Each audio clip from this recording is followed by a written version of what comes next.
அதிமுக முன்னாள் அமைச்சர் எம்.ஆர். விஜயபாஸ்கரை 2 நாள் காவலில் எடுத்து விசாரிக்க சிபிசிஐடி போலீசாருக்கு கரூர் குற்றவியல் நீதிமன்றம் அனுமதி வழங்கியுள்ளது.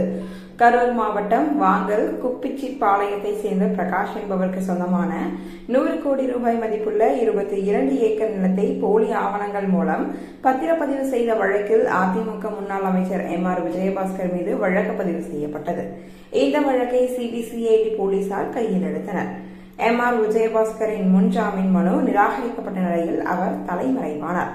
சிபிசிஐடி போலீசாரால் தனிப்படைகள் அமைத்து தேடப்பட்டு வந்த விஜயபாஸ்கர் தற்பொழுது நெருங்கிய நண்பர்கள் உதவியுடன் கேரள மாநிலம் திருச்சூரில் பதுங்கியிருப்பதாகவும் அவர் வழக்கு தொடர்பாக வழக்கறிஞர்களிடம் வாட்ஸ்அப் கால் மூலம் பேசி வருவதாகவும் சிபிசிஐடி போலீசாருக்கு தகவல் கிடைத்தது.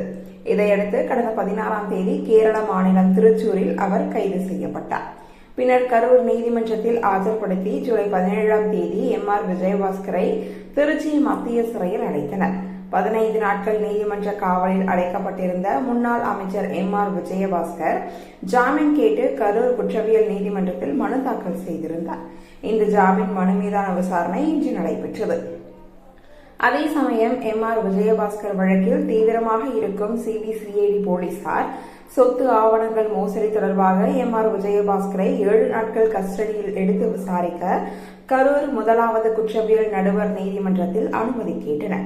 இந்த நிலையில் எம்.ஆர். விஜயபாஸ்கர் தரப்பு வழக்கறிஞர் மற்றும் சிபிசிஐடி போலீசார் தரப்பு வழக்கறிஞர் வாதங்களை கேட்ட நீதிபதி பரத்குமார் எம்.ஆர். விஜயபாஸ்கரை 2 நாட்கள் கஸ்டடியில் எடுத்து விசாரிக்க அனுமதி வழங்கி உத்தரவிட்டுள்ளார்.